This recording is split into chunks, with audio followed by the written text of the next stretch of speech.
Hi, friend. This is a super special episode for me because it's a chat with the incredible Shannon Crow.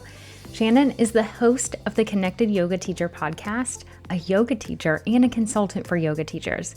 She and I actually provide really similar services, but we both value collaboration over competition.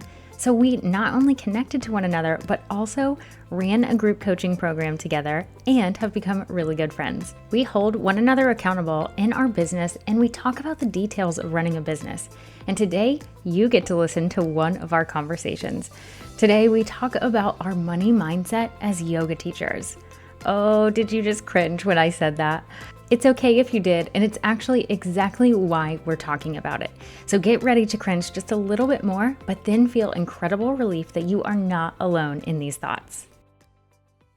Welcome to episode number 4 of the Marketing Yoga with Confidence podcast. I'm your host, Amanda McKinney.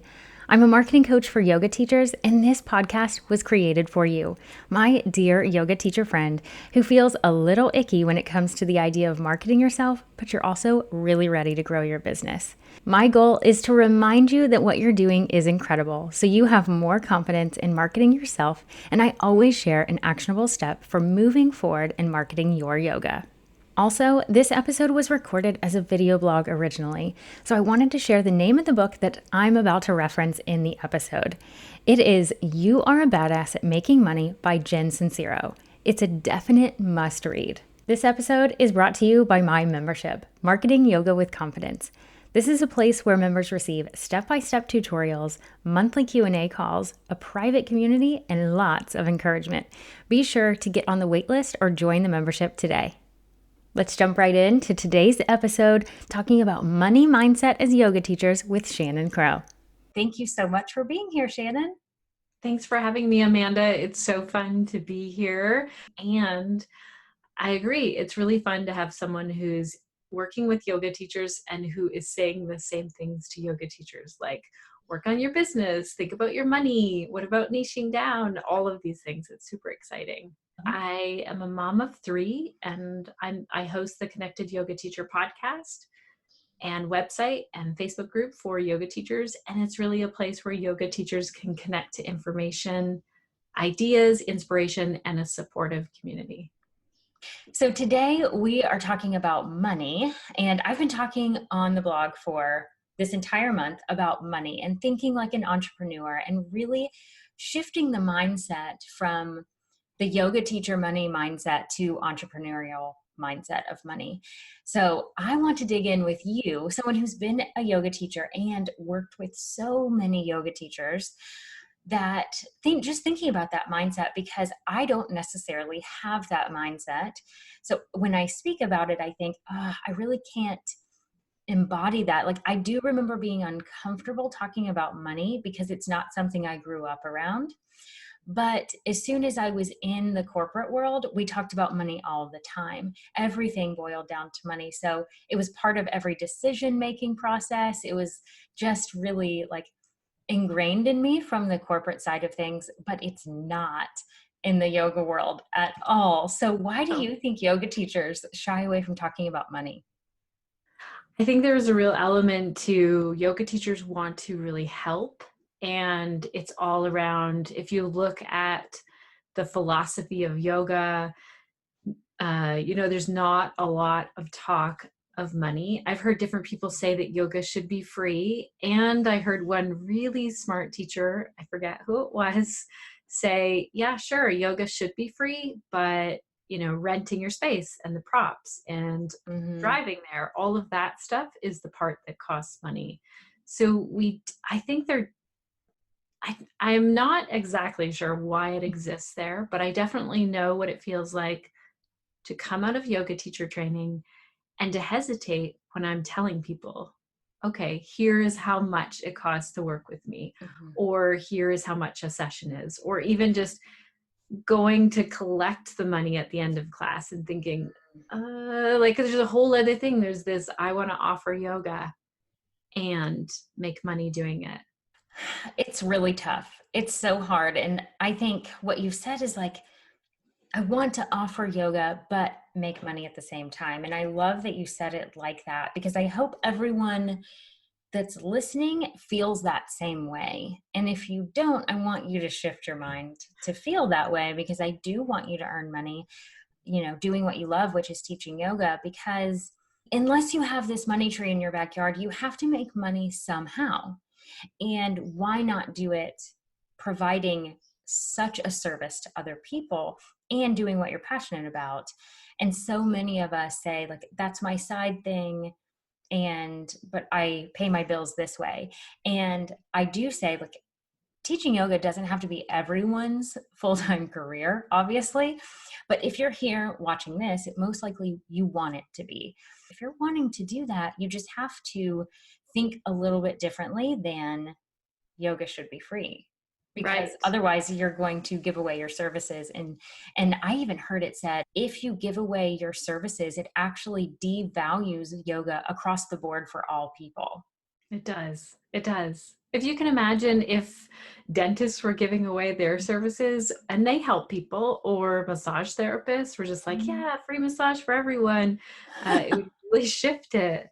You got me thinking that I wonder if part of this is because when we're in yoga teacher training, all we focus on is teaching yoga. We don't really focus on running a business. Like, I wonder how many people, if you were asked before you started teacher training, are you prepared to run a business? How many people would be like, oh, no, no, no, I just want to teach yoga? Oh, yes. I think you're spot on with that. And my story, that I didn't know what I didn't know about yoga teachers until one of my friends who is a yoga teacher said, Amanda, I didn't know I was a business owner until you told me I was one. And at that point, she had been teaching for 4 years. Yeah. Like that, it broke my heart. It's why I have the business I do now, because I don't want any other yoga teacher to ever have that experience of, I didn't know. I didn't know I was going to be a business owner. And I just feel wholeheartedly that yoga teacher training should have so much more business into the yoga teacher training, all of the curriculum. I can't change the world, at least not today. No, Maybe but one we day. can chat about it. We could definitely Yes. talk about it. And I think that we often will come out of yoga teacher training, feel a resistance to marketing and selling our yoga, and think we need another training on asana or alignment or a specialty. And even when we take those specialty trainings, we still need to market. Like, I've seen teachers take 600, 1,000 hours of yoga teacher training and still not know how to say, hey, come to my class. Right. And it can be overwhelming. And I know a lot of yoga teachers are just like, I just want to teach as a studio where everyone else will do the marketing for me. In my experience in watching yoga teachers, they just don't make as much money then. Right. If Oh, yeah. someone else is doing the promo for them, that's what I see overall, is until you dig in and think, I'm running a business and my bills depend on it, then yeah. So I'm glad you're doing this. It's so true. And my audience is listening because they are looking to make a transition plan out of that and teaching yoga full time. And you have a fantastic story and are definitely one of the success stories in terms of teaching yoga full time and feeding yourself and your family. Yeah. So for a period of time, I have 3 children who are now ages 14, 16, and 20. But when they were younger, for a period of time, then we were relying completely on my yoga teaching, mostly yoga teaching. And then I started to supplement with Thai yoga massage, which was like running 2 businesses that complemented each other really well. Like, a lot of my yoga students would sign up for Thai yoga massage, or I would do workshops that were like 2 hours of restorative or gentle yoga with Thai yoga massage assists included. So those went over really well. And what I realized when I switched to, like, this is going to be my full-time gig, is that's where the pressure was really there. Like, either I figure it out or I need to switch and get a 9 to 5. And there were a few times along the road where I thought I was going to have to do that.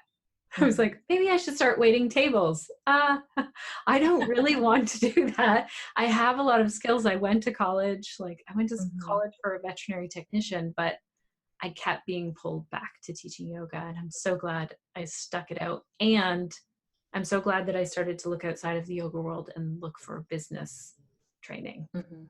Yeah. It's really important. And I think, shifting that mindset to think like an entrepreneur, business owner, whatever word fits and feels more comfortable, then you can start reading business books or listening to business podcasts, and your eyes are just opened in a huge way. And you can really start thinking, what I like to say is like thinking outside the studio, not just outside literally, but like out of the studio and having offers. Because really thinking about, I've even used the term, because it's well known in the business world, but not in the yoga world, but I'm totally fine saying it, is diversifying your revenue streams. And Mhm. that's like the least yogic phrase, I think, possible. But when you start thinking like a business owner and thinking, okay, and the analogy that I used, and then I actually had someone comment and tell me this happened to me. And I was like, oh my gosh, I probably need to interview her. Because I say, what if you're teaching at one studio or several studios and all of a sudden they all close Yes. and you have nothing else Yeah. going on? You have no revenue. So if that was feeding your family, you are going down a real hard path really fast. Like, and the person that responded to the comment one day, she said she had 30 days. So it's not like she had months to Wow. prepare. She had 30 days to figure out something when all of her revenue was coming from one place. Wow. That's a And scary I know spot. that is super scary. And it's like rule number one of, starting a business is like, okay, you really need to focus, but you do have to think about multiple revenue streams coming in just in case. So like consulting, this, you are a consultant for yoga teachers. And I know you think like a business owner, entrepreneur. And so when you think about if you only had one client, so many consultants, especially in the marketing world, have really big clients, but they only have a few because they're really big and they take up all the time. If that client goes away, it is a tremendous hit on revenue. And so if you can have a few different streams of like, okay, I have this stream of teaching at studios, and then I've got this stream of private clients, and then I've got this stream of quarterly workshops or monthly workshops, then you've got a few different things that at least if like all the studios went away, or if no one signs up for your workshops, or you have a few private clients that say no to next month or whatever, you've still got some other buckets of money that are coming in. Yeah. This is so interesting, and it brings up a bit of a question for me, and I'm curious to Yeah. hear your answer on it. Yay. Is because you and I are both big into like niching down, and I think Mm-hmm. it could be confusing to someone to hear, okay, let's work at niching down and Mm-hmm. let's work at having multiple things, because I think then yoga teachers are like, okay, I'll teach this children's class over here and then this restorative over here, and then they Mm. think that's multiple. Do you want to chat about that a Yes. little bit? Yes. Once you have your specific thing, so whether that's a person or a type of yoga or whatever that ends up being for your narrowed focus, once you have that focus, like let's say it's children's yoga, then you could think, okay, I can have studio classes that are children's yoga studio classes.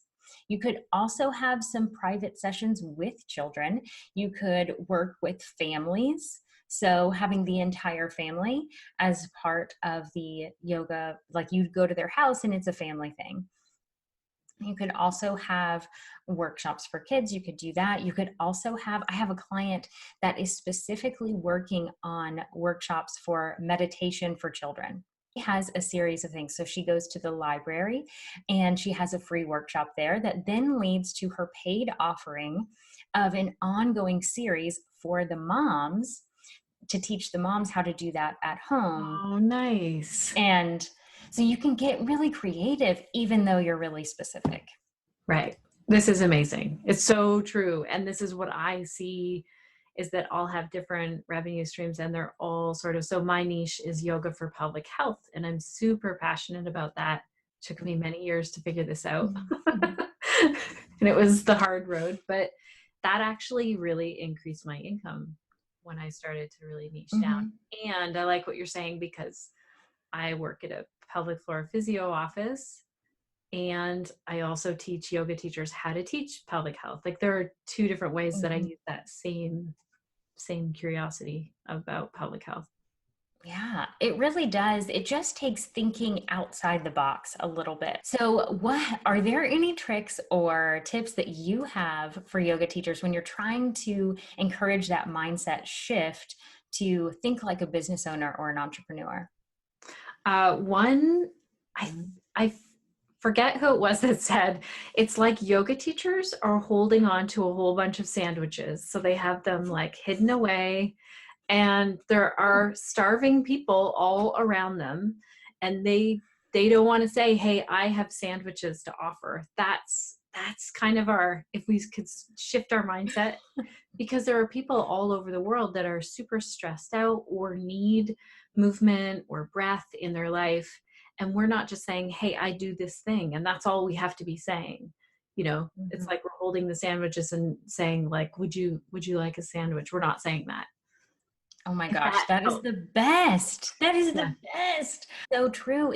You have such a gift as a yoga teacher that can help so many people. They just don't even know. There's so many people out there that we can help, but we're holding on to those sandwiches and not giving. We're not giving. Yeah. So that has helped me with the mindset. I will tell you something that I started to do. This is going to rub some people the wrong way, and I will tell you that it sure rubbed me the wrong way. I started listening to a money podcast, like a really in-your-face money podcast, while I did my morning practice. Oh. So it was just a little homework for myself, and I felt like I might be struck down by the yoga spirits. I don't know, because do you know what I mean? Like, it just felt like, here, let's take this. But if you think about it, for me, I was at a place where I needed to work through, and I do think that it's a continuous thing. It's not like I've done it and now I'm over with all my money mindset stuff. Right. I think from a really young age, I grew up hearing messages like, we don't talk about money, or, oh, those people must be doing well. Like, it's just it's such a small little comment as you drive by someone, or it must be nice to have money, or like, you start to think that people who are making money are evil. There are tons of messages that our society plays about money. And so what I wanted to do was give myself this morning practice and listen to this money podcast at the same time. That's amazing. Yeah. Well, I think it's amazing. I understand why you're saying it's going to rub people the wrong way. Some people. Yeah. I totally get that. But I'm super, super excited that you just chose to do that. And I would highly encourage other people to try it. And it's funny, I actually have the book sitting right here. So this is really like, I'm about to do a promo for a book, which I've mentioned in the earlier blogs, but you can see this book is fantastic. And so I started reading that book, and as an entrepreneur, really because if you there is something to be said about you can block yourself from coming in, right? And so I thought, I don't want to block any money coming in. I want to help people. But if I can't help yoga teachers right now, I do have to go back to the corporate world and do something that I don't love. Right. So just like you, when you were like, I have to feed my family, I have to figure it out. I'm like, I would be so upset if I had to go get a corporate job right now. I'm not saying all corporations are bad. They're not. It's just it's not what I want to do. I found what I want to do. Now I have to make it work. And that's when you get scrappy. Yes. And I feel that's exactly it. Yes. And so you figure it out, and you really you start talking to the people that you want to serve, and you figure it out. You figure out what they need.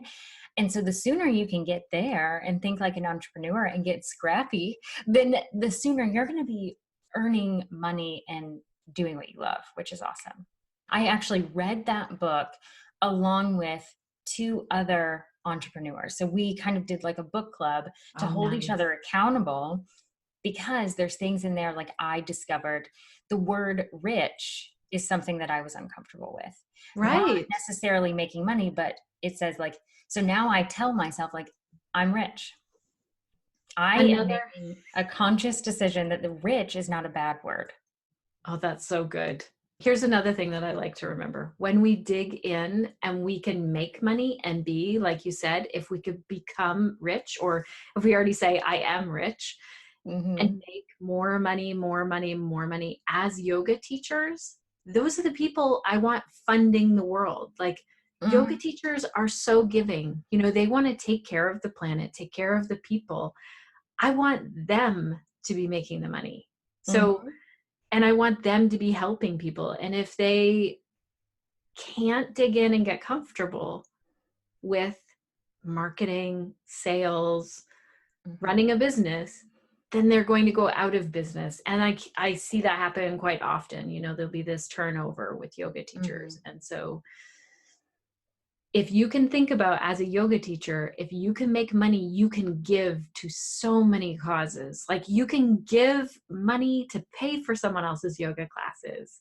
Mm-hmm. If you think you want everyone to access yoga for free, make some serious money. I totally agree. When you think like an entrepreneur, there are some things that you need to do in business, like when you run a business. And so I do want to talk a little bit about, you don't have to give your details, but I would love the suggestions of how you encourage yoga teachers to track their money and think about looking at their money often. Well, I will say that this has been a work in progress for me. So when, let me back it up. I used to run a farmer's market and I was super excited about that money. So I would count the money at the end of every market. You know, I would pay my people, I would really track things. And it was like kind of like playing Monopoly. Like, it's a fun way to watch your money grow and then see where your expenses are, and and that's the fun part of running a business. And when I became a yoga teacher, something did shift in me, even where I was thinking that this was different. So I probably wasn't looking at it in the same way as a business. And for years, I wasn't looking at my money. I'd just be like, Mhm. kind of a surprise when I would add up all my receipts when it was time to do my taxes, like, oh, that's how much I made. And so I actually got coached on this a little bit with Amber de Mm. la Garza on her podcast, even more, because at one point, I wonder if we had worked together first off the podcast. Yes, we had. So at that point, I had all of my accounts together and I was like, that's fine. I can track, but you said it. We have these Mhm. different revenue streams, Mhm. and tracking all of that and keeping it separate from your personal. Like, I had it all in one bank account and I was just like, I'll just track it on paper. But Mm. it's not as fun. I know. Can you imagine? No, no, I I know. cannot. I don't suggest to do that. Yeah, that's what I used to do. And so once I started with my own business account, that made all the difference. I love to see my income go up in that bank Mhm. account. I love to pay people out and then still see, okay, I still have Mhm. money. And there are months where it gets a little leaner, but there's never a confusion of, am I making money or where's this money coming from? I know that that's my business money. So I would say that's the Mhm. number one, is to actually track it. It all comes back to thinking like a business owner and thinking, and as soon as you niche down and get really specific, you can charge more when you're more specific. Yes. Yeah. Because just like going to a doctor, you can go to a general doctor and pay your insurance copay, or you can go to a specialist in which you will go to. So Yeah. if someone wants something or needs something, oh my gosh, how many of us need yoga in our lives? And the person is specific, you're going to pay it. Yeah, exactly. And I mean, I charge more than I did when I first started for sure. I remember thinking, oh, a one-on-one session, what is that, 30 or $40? No. And I have to look at raising my rates again. Same with my consulting. Like I see my calendar getting full, and that means I need to look at raising my rates. I think that's the other thing yoga teachers don't look at on an annual basis, but the price of gas goes up and Yeah. your dentist prices go up and you're not questioning them. You know, your Hmm. cleaning person, if you have one, they increase their prices. Yeah. It's so true. So, special note on pricing, evaluate every year, Yeah. and looking at what other people are charging and how things go up. I think a hairstylist is a great example as well. Yes. And there are tiers of, like, at the salon I go to, I've been with the same person because we all know we find one hairstylist and we never cheat on them.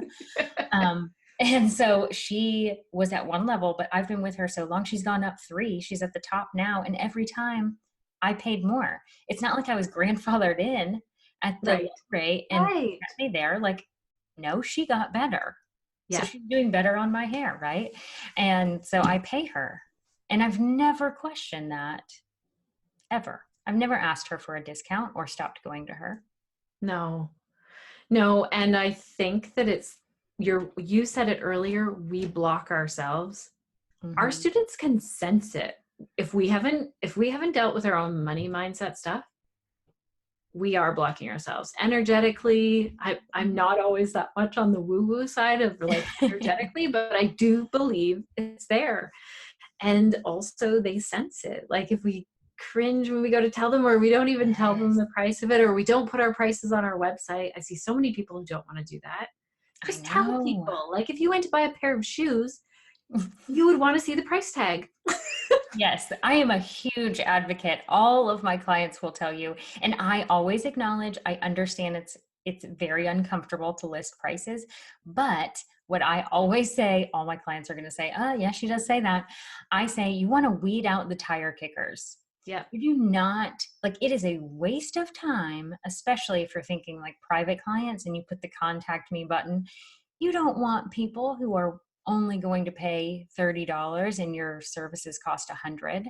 No. Like, that is not who you're calling into your business. It's going to waste your time on the phone or meeting them in person, whatever it is. Like, put your prices on your website and be brave.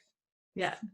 Well, thank you so much for being here today. This was so helpful. All of the tips that you gave, oh my gosh, it's so good. It's great to have both of us sharing the idea of think like an entrepreneur. You can do it. You can earn the money that you deserve, and you just have to not block yourself from it. So we've got to think like an entrepreneur, and then you have to act like one in terms of really paying attention to your money, getting really smart about, okay, I'm going to track my money every week, every month, whatever works for you in your schedule, and really just taking the time to make sure you know what's going on. And then it's empowering. I don't know about you, but I really think once I know what's going on, I'm like, oh, I know. Like, I'm confident that I know what's going on with my money.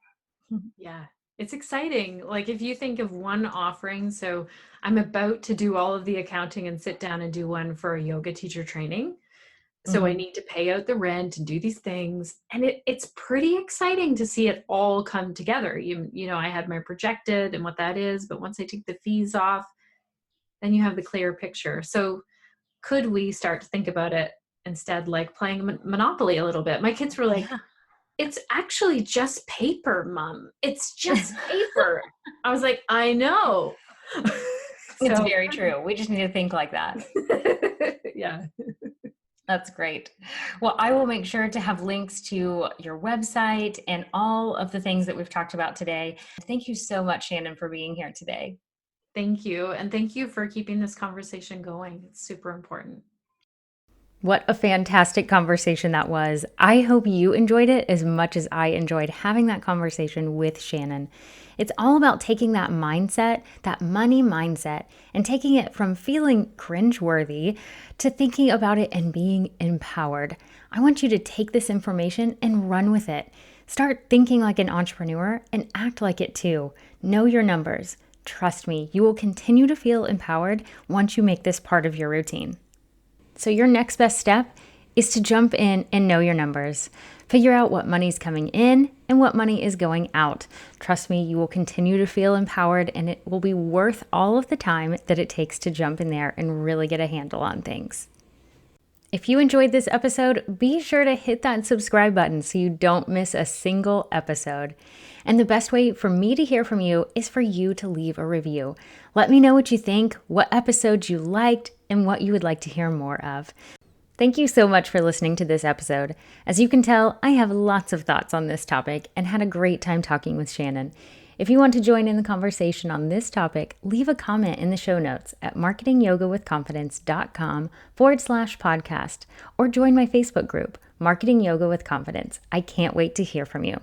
Until next time, give yourself permission to call yourself an entrepreneur and know your numbers and grace along the way. Talk to you soon.